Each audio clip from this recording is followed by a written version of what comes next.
자, 다음 주제 김어준 대법관으로 뽑아봤었는데 물론 뒤에 물음표가 붙지만 근데 이게 지금 저희 방송 들어오기 직전에 일단 민주당이 일단은 항복선언처럼 네. 대법관 뭐 30명 100명으로 증원하고 비법조인의 대법관 하는 이 법 철회를 한다고 발표는 했어요. 네네네. 그래도 이게 사실은 대법관을 한 30명 100명으로 늘리면 임기 동안 마음껏 자기 사람 심겠다는 거고 네네. 법조 경력 변호사 아니어도 시킨다 그러면 정말 김어준 씨 대법관 시킬 수 있는 거잖아요. 네네. 이거 일단 철회했지만 전략적 후퇴했지만 당선되면 다시 추진할 수 있는 거 아니에요? 이게 마각을 이미 드러내서 국민들한테 이미 들킨 거 아닌가요? 저는 그 김어준 대법관 그것보다 조금 더 현실성 있는 걸로 이렇게 표현을 합니다. 예. 정청래 대법관법의 중도층이 우수수. 정청래 대법관법. 그러잖아요. 예. 그 인격과 덕망이 되고 또 법조에 어떤 그 경력이 있는 분. 예. 이 사람이 누굽니까? 지금 법사위원장을 하니까. 법사위원장 했으니까 우리 뭐 어쨌든 주한 미 대사관저 옛날에 대사관이라고 했더니 뭐라고 하더라고요. 대사관저에 뭐 들어가 가지고 뭐 하여튼 뭐 형사 처벌도 뭐 되고 했습니다만 들어가진 않았대나 뭐 하여튼 들어가지도 않고 뭐 뭐 초반에 하여튼 됐대요. 예. 그런 논란이 있음에도 불구하고 어쨌든 법사위원장이 돼서 대법관님들을 줄줄이 부르는데 전 그렇게 생각을 합니다. 왜 그러면은 그 이재명 캠프가 갑자기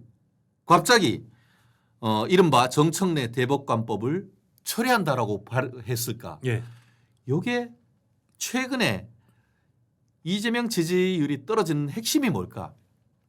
중도층이 사법부를 장악해서 이재명 구한다는 이 전략에 중도층이 가장 강하게 반발하고 있다라는 그 때문이 아닌가 싶고 오늘 조선일보 일면도 예. 톱도 바로 이 기사였습니다. 맞아요. 예. 그렇기 때문에 지금 그 민주당 측에서 이 부분을 철회한다. 그리고 그 대법관 수도 30명 내지 100명 이것도 처리한다. 두 개를 했는데 저는 그렇게 생각합니다. 박근혜 전 대통령을 존경한다고 했더니 진짜 존경하는 줄 아냐라고 희시덕거렸던 그런 부분이 여기도 포함된다고 생각합니다. 이걸 철회한다고 진짜 철회한 줄 아냐? 정말 철회하려고 한다고 하면은 이 그 이른바 정청래 대법관 만들기법이 아니고 예. 한마디로 비법조인의 대법관 만들기 법 철회하는 것이 아니고 핵심이 뭡니까? 이재명이 받고 있는 사법 리스크의 핵심 대법원 전원합의체 파기환송돼서 유죄받을 수 있는 공선법상 허위사실 공표죄 중 행위를 뺀다는 그 법 철회한다 정도로 해야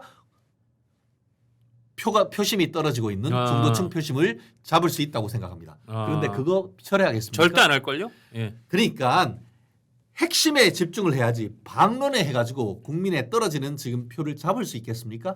제 생각은 그렇습니다. 언발의 오줌 누기다. 그리고 지금 그렇게 해가지고 떨어지는 민심 이렇게 추스리고 나서 그 다음에 되고 났더니만 그 법 나는 이제 당에 관여를 못하니까 당에서 한다. 당에서 알아서 한다라고 하면은 그거 어떻게 하냐? 그러니까요. 이런 전략 아니겠어요? 그건 제 뇌피셜일 뿐입니다만 충분히 생각하고도 남을 것 아닙니까?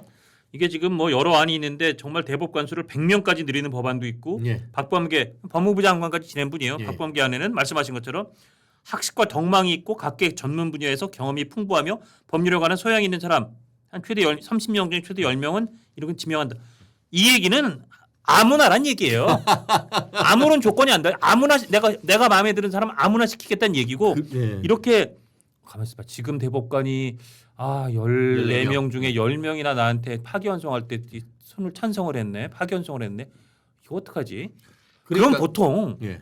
자기가 수능 모의고사를 쳐봤는데 수능에서 내가 수학 점수랑 국어 점수가 안 나오는데 어떡하지?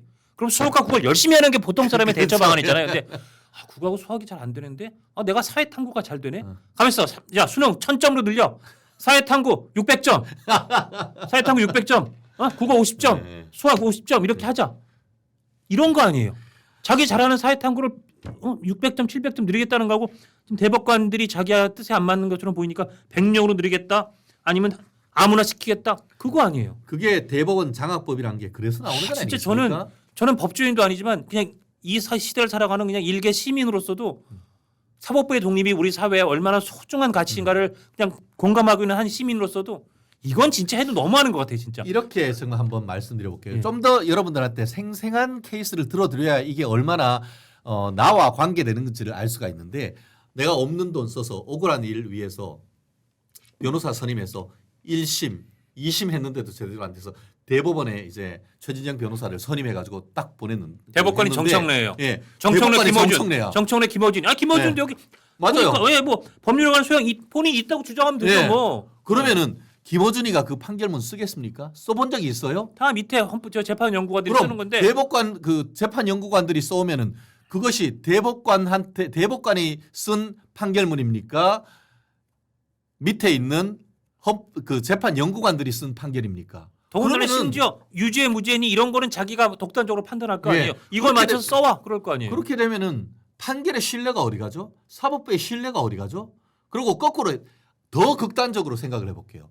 김어준이라고 할 것 없다. 정청래 법사위원장이 갑자기 대법관이 됐네. 예. 그랬는데 우리 윤석열 전 대통령의 내란죄와 관련되는 대법원 사건이 딱 같은데 정청래한테 주심으로 배당됐어. 예. 이러면 어떻게 할 거야? 이런 상황이 발생할 수 있다니까요. 이거 지금 거의 하려고 그랬었고 뭐 네. 지금 막 뜨거 해가지고 국민들 그리고 워낙 반발이 다 왜 심하니까. 하려고 했냐라고 하면은 그거를 누가 했어요? 다른 사람 뭐 초선이나 뭐 김용민이 뭐 이런 초선도 아니고 법무부 장관하고 그러니까. 판사까지 지내는 박범계가 거기에 보면은 그 검사장 지냈던 저기 누구지? 뭐 지금 그 광주 광산구에 예, 있는 국회의원을 박균택? 비롯해서 박균택 그 발의자가 사람들이 아니, 예. 같이 발의했단 말이에요. 박범계, 김병주, 김용민, 박균택, 박지원, 이성윤, 장경태 의원 등이 이러저러한 법의 발의자예요. 그러면은 예. 그거 안 하겠어요? 그러면 지금은 처리한다고 하지. 대통령 되고 나면은 당에 관여하지 못한다며요. 그러면은 알아가지고 하지. 알아가지고 할 거 아니에요. 지금이야 그냥 잠깐 전략적으로 네. 잠깐 발 빼고 네. 그때 안 한다는 보장이 어디 있어요? 네. 이미 마각을 보였잖아요. 그렇죠. 예. 그러고 나서 국회의원들 자기들 서로 다 대법관 그 제가 기억하기에 대법관 정년이 65세인가 그럴 거예요. 예. 그러면 65세까지 땡야 그냥 그러네요. 장관급으로 그냥 네. 하는 거야 이거. 그러네요. 지들한테 이익이 되는 법을 그렇게 만든다. 이게 그래서 오늘 그 조선일보 사설 이런 데도 돼 있지만 베네수엘라 차베스 그 유명한 베네수엘라의 차베스 정권에서 이걸 했더만요. 맞습니다. 2004년에 대법관을 20명에서 32명으로 늘리면서 맞아요. 네. 12명을 자기 수하들로 다 채웠더니 차베스가 사망할 때까지 뜻에 반하는 대법원 판결이 없었다고 한다. 네. 이게 지금 조선일보 사설 읽어드리는 거예요. 맞습니다. 네. 그리고 작년에 베네수엘라 대선 부정선거 의혹이 컸는데 대법원은 차베스 수괴 재선을 들어줬다. 20년 넘게 정권 교체가 이루어지지 않고 있다. 제가 오늘 조선일보 제목도 나갑니다만 저 기사 제목이고 사설도 이제 이런 얘기들을 썼어요. 이게 지금 하려고 해서 잠깐 뜨거워하고 안 하는 거로 발을 뺐지만 철회했지만 저거 언제든지 다시 법을 낼 수 있죠. 지금 입법 폭주하고 입법 탄핵하는 거 보면 입법 탄핵이라는 표현을 그때 저 하여튼 신문에도 썼었죠. 이 입법부가 지금 사실상 그때 예산 가지고도 사실상 예산 탄핵했다는 걸 중앙일보 일면도 뽑기로 했었고 이렇게 한다는 이거를 절대 안 한다는 보장이 없으니 한 번 이렇게 된 사항 조선일보 사설 정말 김어준 대법관 측 사회가 원하는 건가? 지금 사실은 딱 입에 착착 붙기는 정청래 대법관보다 김어준 대법관이 붙는 것 같아요. 그렇게 나네. 그러니까 아니 사람들한테 더 맞아. 임팩트 있게. 현실이 뭔지를 확 와닿게 네. 하잖아요. 예. 정청래 대법관 그러면 어떤 사람들은 법사위원장이니까 정청래 씨도 저기 변호사 그렇네요. 아니야? 옛날에 그렇네요. 이렇게 생각할 수 있거든요. 네. 근데 김어준이 저 변호사 아니고 김어준이 법률적 소황이 없으며 김어준이 덕망이 없다는 건 많은 사람들이 알고 있는데 분명히 이제 이 법을 만약에 통과시킨다면 야 김어준이야말로 학식과 덕망이 있고 전문 분야의 경험이 풍부하며 법률에 관한 소양이 있다라고 주장하면서 시키면 땡이에요. 그래서 그 자칭 헌법책을 들고 다니고 헌법에 정통하다는 코미디언 김재동도 대법관 될 수 있고요. 김재동 대법관 굉장히 유력한데요. 네, 그리고 또 굉장히 유력한데요. 시민인데 좀 약간 유사 시민이라고 할 수 있는 유시민 작가님도 예. 가능하고요. 예. 그럼 말씀드렸듯이 뭐 국회의원들 중에 이제 끈 떨어지면은 그냥 대법관으로 밀어넣을 수도 있고요. 그러네. 공천 네. 줄 때 네. 가만 있어봐. 야, 이번엔 지역구 안 되니까 너 말고 여기 시킬 테니까 하고, 예. B A 시킬 테니까 B 너는 대법관 대법관 하나 65세 그 장관급 아니야. 그래 대법관 줄게. 네. 장관은 사실 시켰다가 1년 있다 무슨 사고 나면 그만둘 수 있는데 대법관은 6년 일단 예, 예. 보장이 되잖아요. 예, 예. 그럼 저 같아도 그 대법관 시킨다 그러면 혹 하겠네 진짜. 이런 포인트 처음 보시죠. 아니 진짜.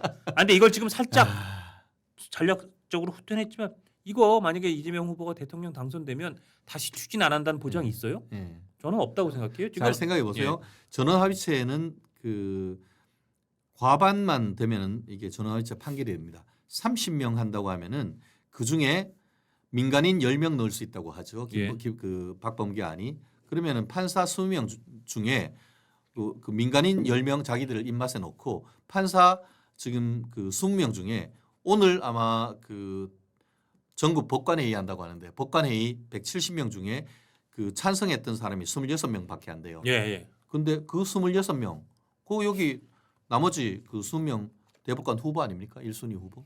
그러니까 그 사람들 넣고 뭐 일단 그렇죠. 그렇게 해버리면은 최강욱 이런 사람 네, 넣고 그렇게 해버리면은 뭐 조금 저것도 할 수 있어. 전직 서울대 법대 교수 조국도 넣을 수 있어. 그렇죠. 3년하고 넣으면 되죠. 넣어버리면 돼요. 그러니까. 야 정말 신박해요 이 사람들은. 근데 이 지금 얘기하는 게 영화 속에서 있을 것 같은 무슨 약간 그 초현실주의 영화에서 있을 것 같은 일이지만 예. 실제 상황이라는 거예요. 이게 예. 실제 상황. 예 맞습니다. 자 그래서 12시 넘었죠. 마지막 주제 이거 이거 해야 되는데. 또 자 해야 돼요 이거? 마지막 주제 빨리 하시죠. 아니 그래서 지금 사실은 지난주까지만 해도 이게 이재명 후보가 당선되지 않겠어라는 패배 열패감 패배주의가 넘쳐나다가 지금 지지율이 좁혀지고 있어요. 네네. 결국 마지막 승부처는 단일화. 예. 김문수, 예. 이준석, 김문수 단일화. 자 단일화 가능성 어떻게 보세요? 단일화는 저는 가능성을 한 95%로 봅니다. 진짜요? 네네. 일단 저희 준비했으니까 대선 지지율 그 그래픽은 잠깐 보여주시죠.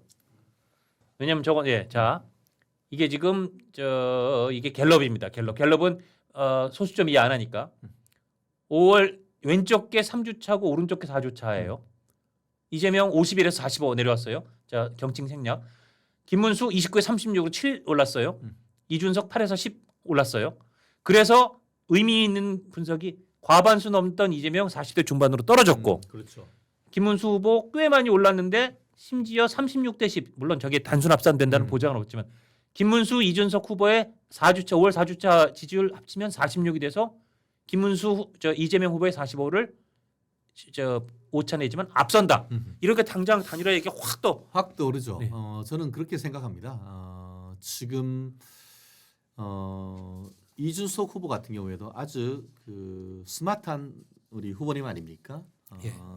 완주했을 때의 이익과 후보 단일화를 했을 때의 이익 명분 이거를 굉장히 주판을 튕기고 있을 거라 생각합니다. 근데 제가 봤을 때는 완주가 아닌 후보 단일화를 했을 때의 어떤 자기의 정치적 영향이 훨씬 더 커질 가능성이 크다라고 저는 생각을 합니다. 그렇습니까? 그리고 그 사람이 하는 말을 보면은 예측을 할 수 있는데 1차 토론보다 2차 토론에서 이재명이 이준석한테 그걸 물었습니다. 단일화 할 거 아니냐고 했더니만 말을 어떻게 했는지 혹시 기억나세요? 어떻게 했죠?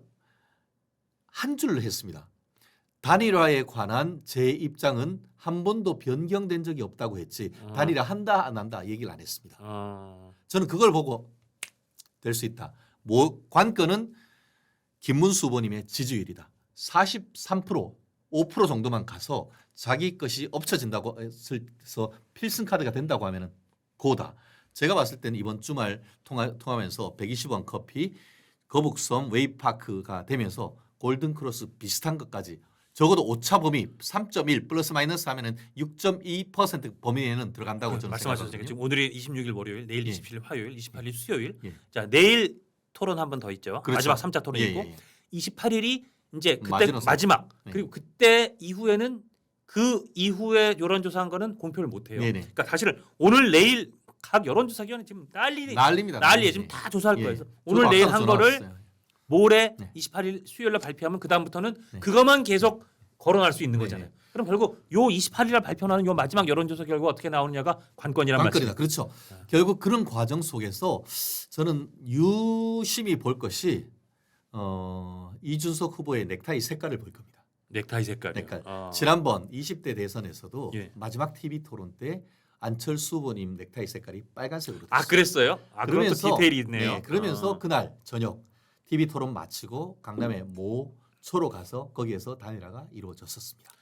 자, 그럼 시간이 얼마 없으니까 단일화. 오늘 저 김용태 국민의힘 비대위원장도 개혁신당이 단일화의 전제 조건을 제시해달라.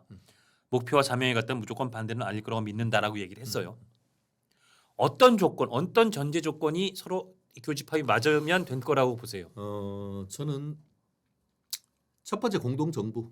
공동정부. 네, 그래서 40대 총리 이것도 상당히 좋은 카드다라고 생각을 하고. DJP에 준할 정도의 그렇습니다. 공동정부. 제2의 DJP 연합. 예. 그런 식으로 한다고 하면은 나름대로 의미가 있는 것이고 그렇지 않다 하더라도 서울시장 내지 경기지사 뭐 이런 부분에 대한 내년 총선 그리고 과 관련되는 나름대로의 어떤 그 배려. 네. 사실 3석밖에 안 됩니다만 국민의힘에서의 한 20석 이상 되는 정도의 어떤 포션, 지분 이런 부분에 대한 그 있다고 한다고 하면은 그런 부분 물론 뭐 민주당 그렇게 되면은 뭐 이해 유도네 뭐네 얘기하지만 이거는 정치적인 결단이기 때문에 그걸 그런 식으로 단순하게 볼 수는 없는 겁니다. 그리고 그런 부분을 뭐 외부에 드러나게 할 이유도 없는 것이고요. DJP 때도 이미 했던 전례도 있는 거고. 예. 그렇기 때문에 이런 부분과 관련해 가지고는 상당한 어떤 명분도 있고 실리도 있습니다. 명분은 뭐죠? 이준석도 지난번에 1차에서 이번 대선을 어떻게 규정을 했습니까?